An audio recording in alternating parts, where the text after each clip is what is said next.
Pai Celeste, nós invocamos o Teu santo nome.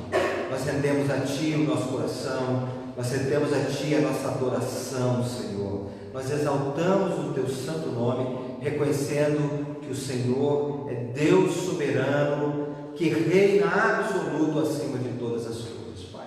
Nós reconhecemos também que não há uma circunstância dessa vida que não esteja debaixo do Teu poder, que não esteja debaixo do Teu controle.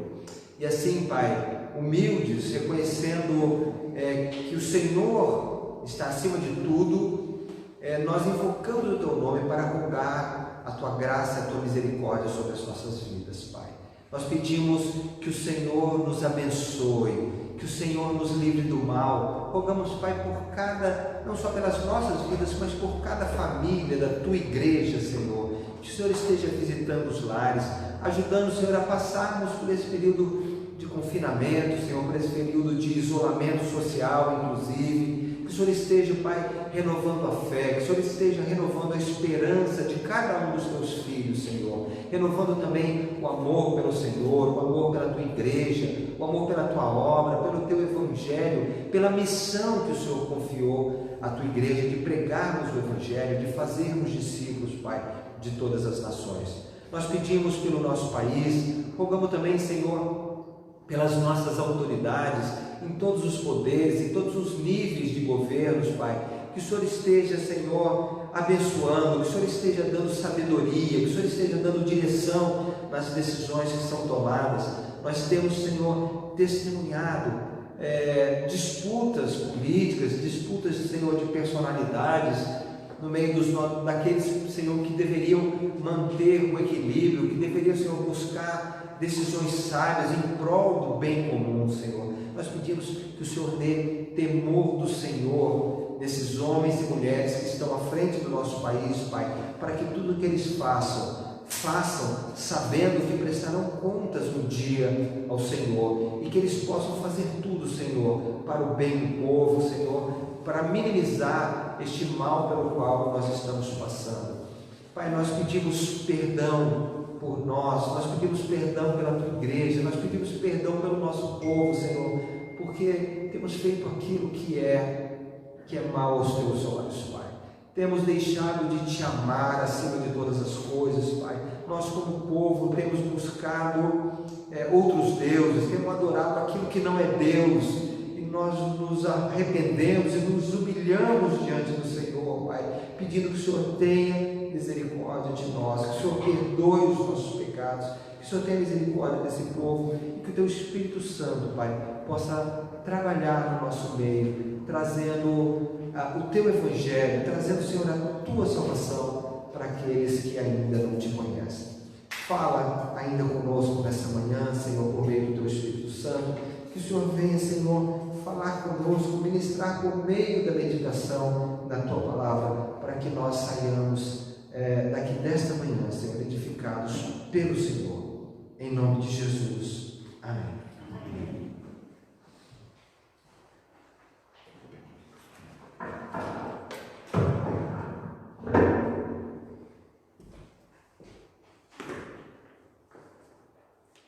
Bom dia a todos. É uma alegria ver a igreja com tantas pessoas, mesmo durante a quarentena. Isso nos deixa com o coração muito feliz, sabendo que mesmo durante esse tempo o Senhor tem tocado nos corações e tem feito com que as pessoas busquem mais a Ele. Isso é bênção, isso é bênção. Eu convido a todos os que estão presentes e os que estão nos vendo pela internet, abram suas Bíblias em 2 Crônicas, no capítulo 25. 2 Crônicas, capítulo 25. A nossa mensagem tem o título de Condições para a Graça de Deus. Condições para a Graça de Deus. E nós precisamos entender o porquê desse título. Deus, sendo Deus, Ele é soberano para fazer o que quer. Deus faz o que quer, Ele não precisa dar satisfação a ninguém, certo? Não precisa dar satisfação a ninguém. Porém, através da sua palavra, Ele nos tem deixado certos padrões de ação, de como é que Ele age. Não é aleatório, não é sem sentido, não é sem um propósito. Deus tem um padrão de ação e Ele espera também um padrão de ação da nossa parte, que eu chamei de condições. Existem condições em que Deus age na nossa vida e nós precisamos prestar atenção nisso.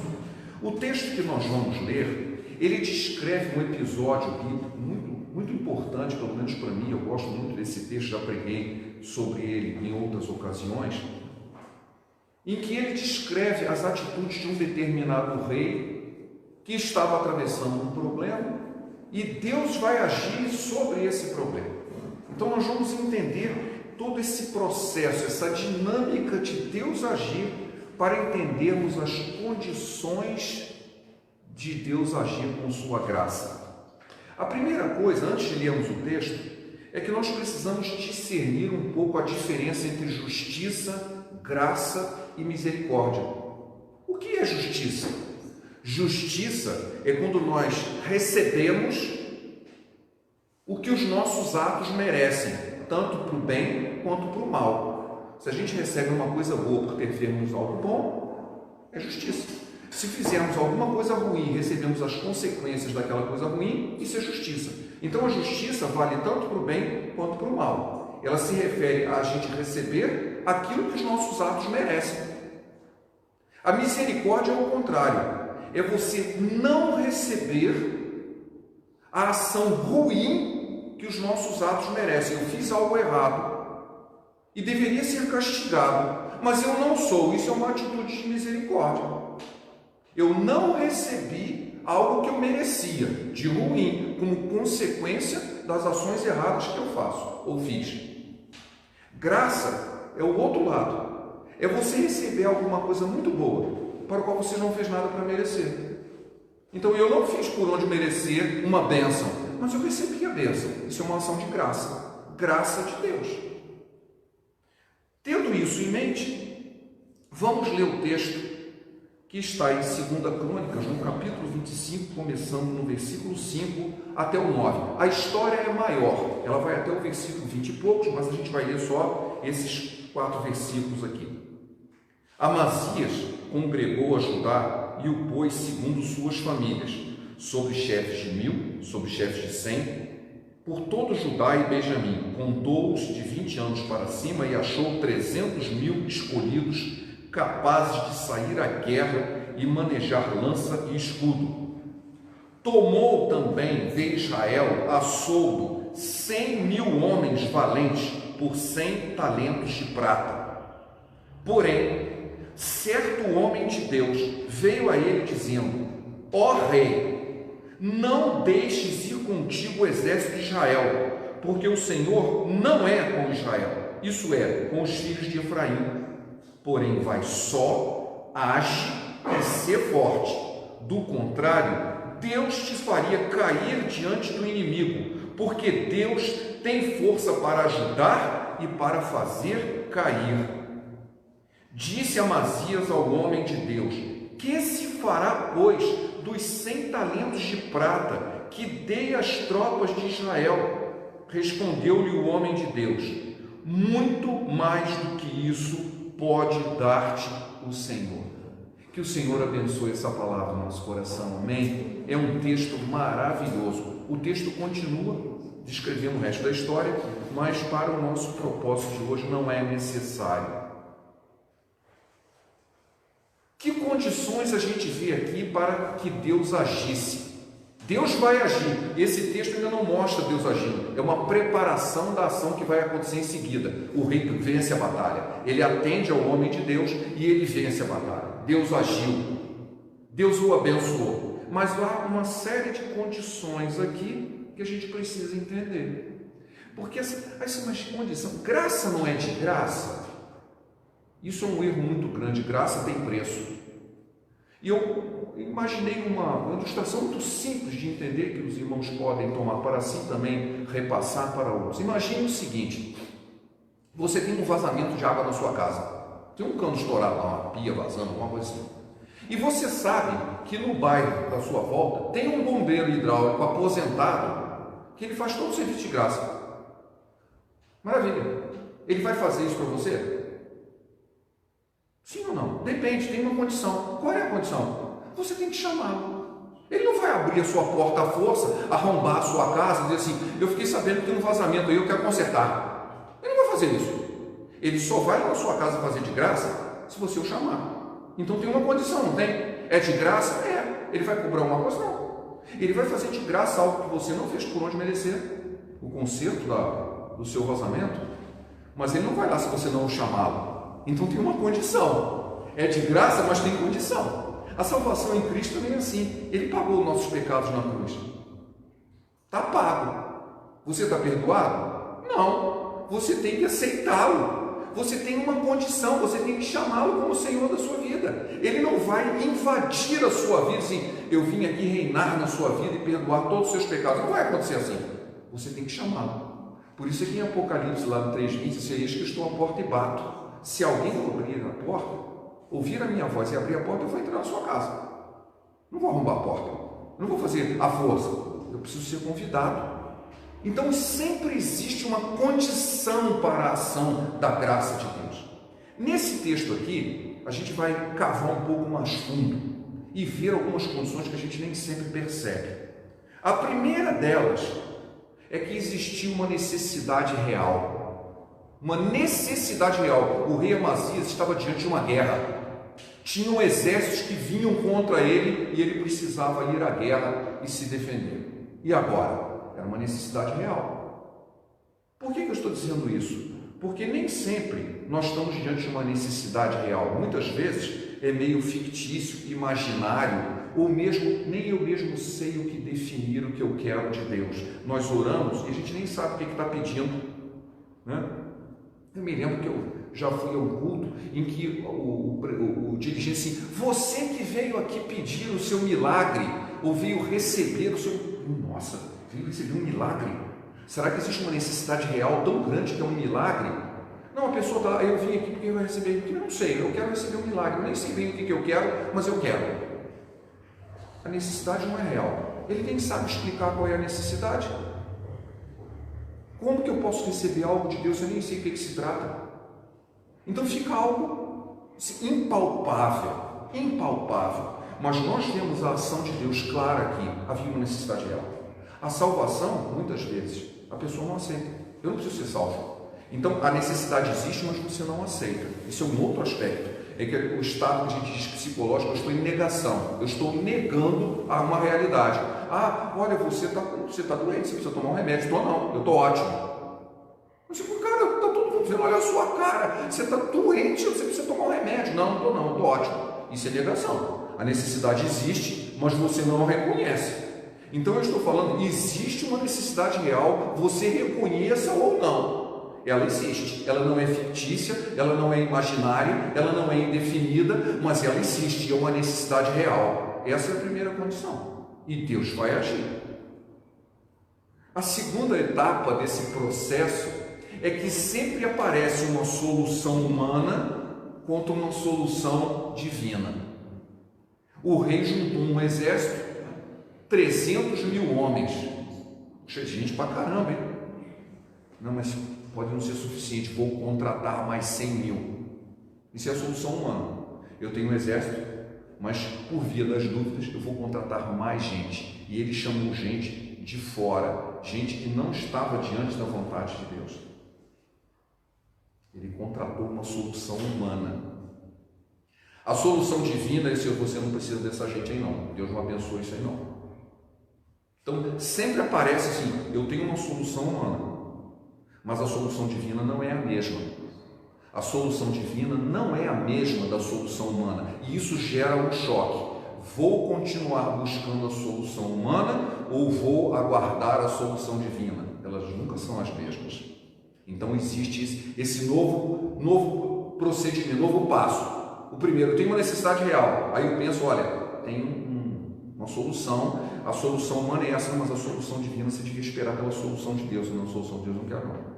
Eu não quero esperar não, eu não tenho certeza. Eu vou procurar os meus próprios passos. Então sempre existe essa luta entre a solução humana e a solução divina. No caso do rei Amazias, ele foi lá e contratou mais gente. Num terceiro, ele foi alertado de algo muito sério: que as nossas ações podem impedir a ação da graça de Deus. Ele foi alertado. Deus enviou um profeta que nem diz não sou um homem de Deus. Não é importante quem era o homem de Deus, mas um homem de Deus foi lá e disse para ele assim, olha, não leva essa gente não. Deus não está abençoando isso aí não. Eu me lembro que num certo momento da minha vida, muitos anos atrás, eu estava num litígio com um certo local e eu pensei em entrar na justiça contra aquela instituição e alguém me disse o seguinte, olha, deixa na mão de Deus, porque se você puser a sua mão, Deus vai tirar dele. Achei interessante, assim, é exatamente isso que aconteceu aqui, ia acontecer aqui, não aconteceu, mas estava para acontecer. Baseado numa solução humana, o indivíduo toma uma atitude, mas Deus avisa assim, ó, estou abençoando esse caminho não. Não faça isso não. Eu estou para te dar uma graça, eu estou para te abençoar, mas você pode impedir essa bênção. Você pode interferir na minha ação. Às vezes ele não, Deus é soberano, é o Criador do universo, ele faz o que ele quer. Sim, quando os propósitos dele são maiores, mesmo quando você não queira, ele vai agir. Mas ele não está agindo por você, ele está agindo por um ambiente muito maior. Isso acontece diversas vezes na Bíblia. Mas se imagina que ele vai te dar uma graça para você, só para você, numa situação em que você está vivendo real, e você precisa da ajuda de Deus, mas você vai lá e põe a mão no meio do caminho. E Deus avisa assim, não é assim que eu ajo. Meus caminhos não são os meus caminhos. Se você puser a mão, eu vou tirar a minha. Não faça desse jeito. Você vai impedir que eu aja na sua vida. O homem de Deus foi lá e avisou ele. Esse exército que você contratou não faz parte dos planos de Deus. Essa gente não está sendo abençoada. Tira eles do caminho. O próximo passo é mais curioso ainda. O rei ouviu. Ele deu atenção. Ele queria obedecer a Deus, mas ele ficou preocupado com a perda do dinheiro que ele tinha dado. É uma situação muito estranha isso, porque ele fica preocupado com o dinheiro que ele iria perder e não com as vidas que iam deixar de morrer. Se 100 mil soldados forem embora, nenhum deles vai morrer. Né? Vai embora, Deus vai agir sem eles. É um monte de gente que vai ser salva. Ele não está nem pensando nisso, está pensando no dinheiro. Mas eu dei 100 talentos de prata, o que eu vou fazer com isso? É uma visão materialista, é uma visão ainda humana sobre comparar o benefício da ação de Deus quanto o que a ação humana pode gerar. É a certeza de que a graça é superior às coisas humanas. Eu perco alguma coisa do ponto de vista humano, mas eu ganho na graça de Deus muito mais do que isso. A resposta que ele recebe do homem de Deus é o que hoje em dia a gente chama de uma invertida. Ele tomou uma invertida. O profeta virou para ele assim, muito mais do que isso tem para te dar o Senhor. Você não vai recuperar esse dinheiro. Você vai ganhar muito mais do que isso. Porque muito mais do que isso tem para te dar o Senhor. Você está preocupado com o dinheiro? O que Deus vai te dar é muito mais valioso. Você está trocando algo material humano por algo que a graça de Deus é muito maior.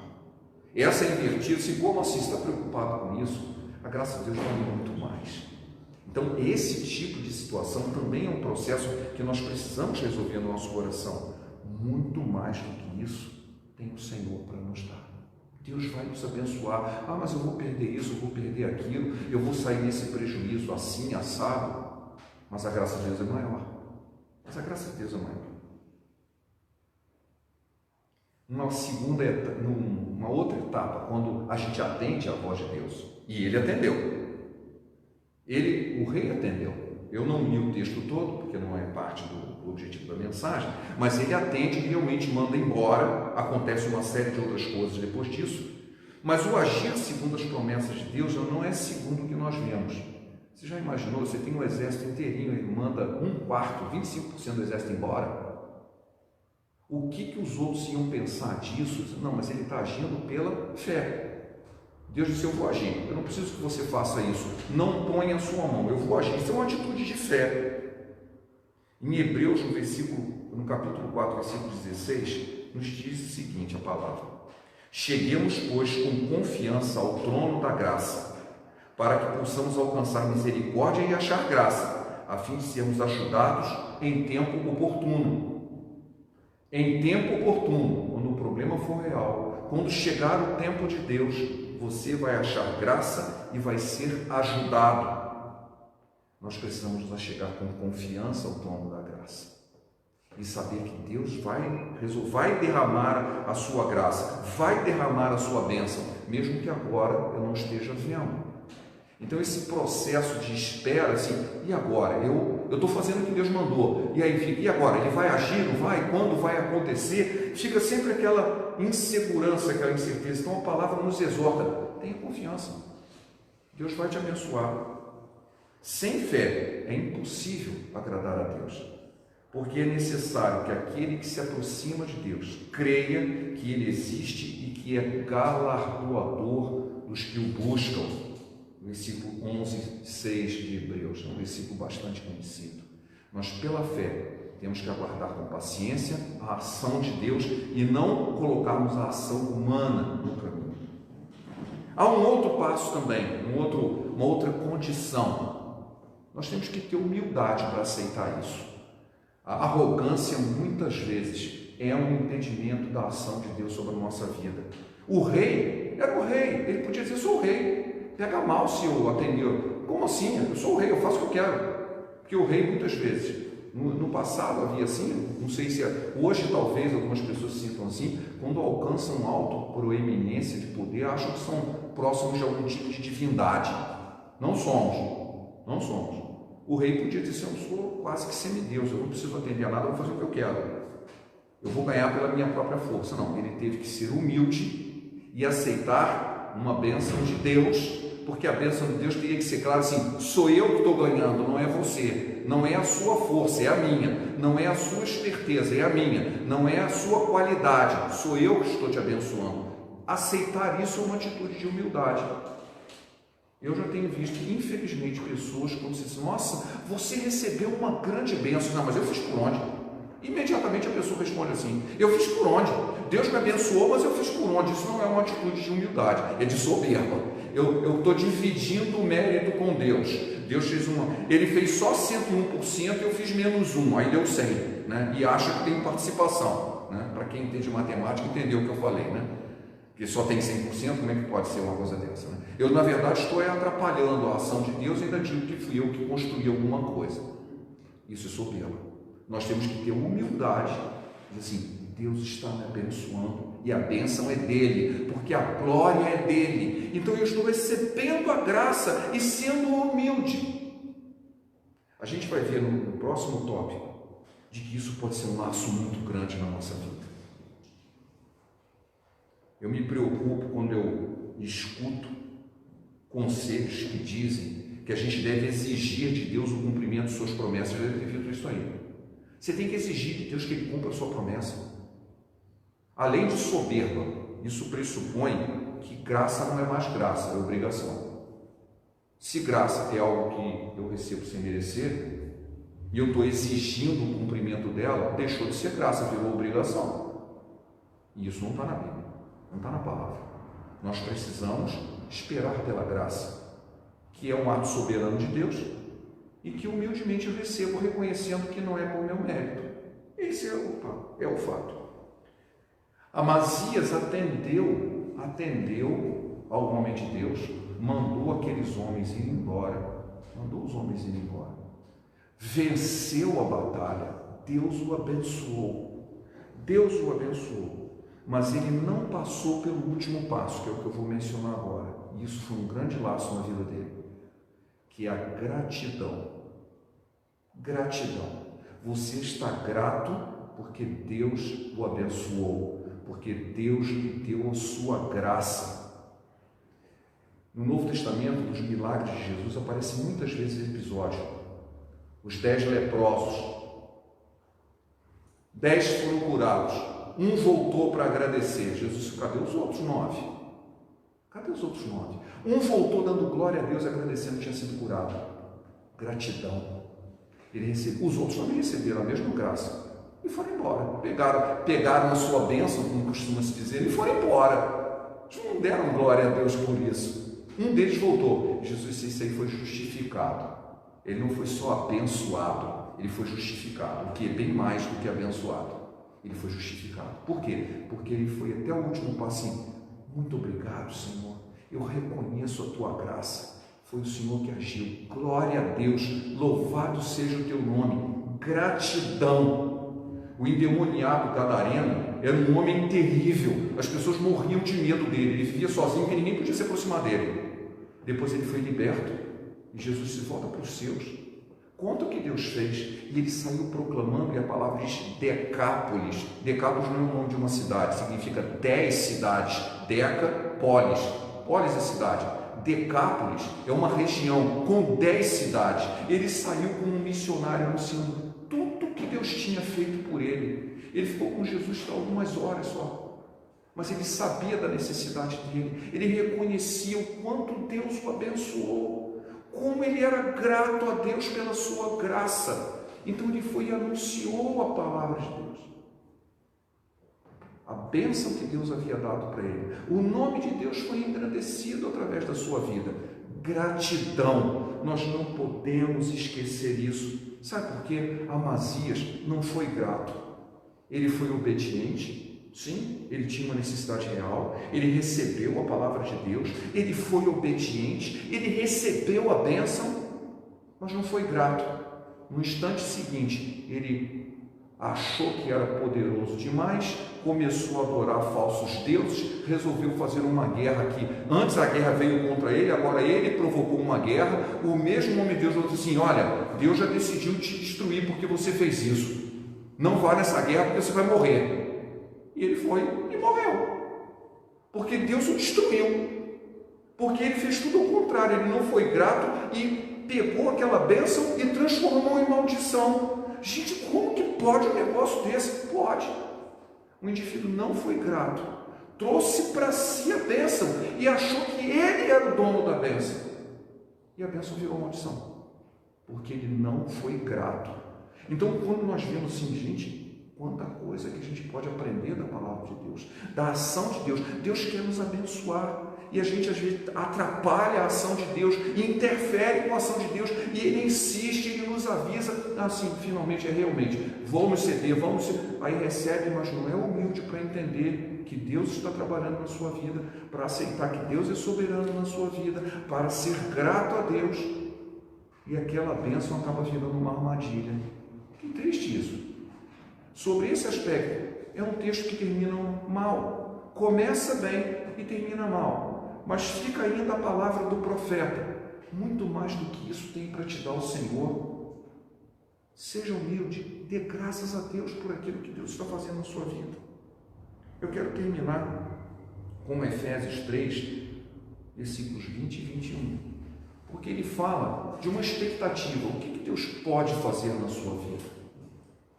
Bom, alguns processos, algumas condições foram discutidas aqui. O que Deus pode fazer na sua vida? Ora, aquele que é poderoso para fazer infinitamente mais do que tudo que pedimos ou pensamos, conforme o seu poder que opera em nós. A Ele seja a glória na Igreja e em Cristo Jesus, por todas as gerações, por todo sempre. Amém. Eu acho que com um texto desse não precisa comentário. Amém.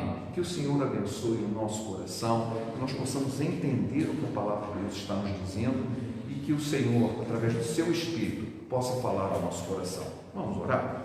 Obrigado, Pai, pela tua palavra, que ela possa gerar frutos, que seja uma semente e que o nosso coração seja a terra boa, onde essa semente plantada possa frutificar e render mais frutos ainda. É o que te pedimos em nome de Jesus.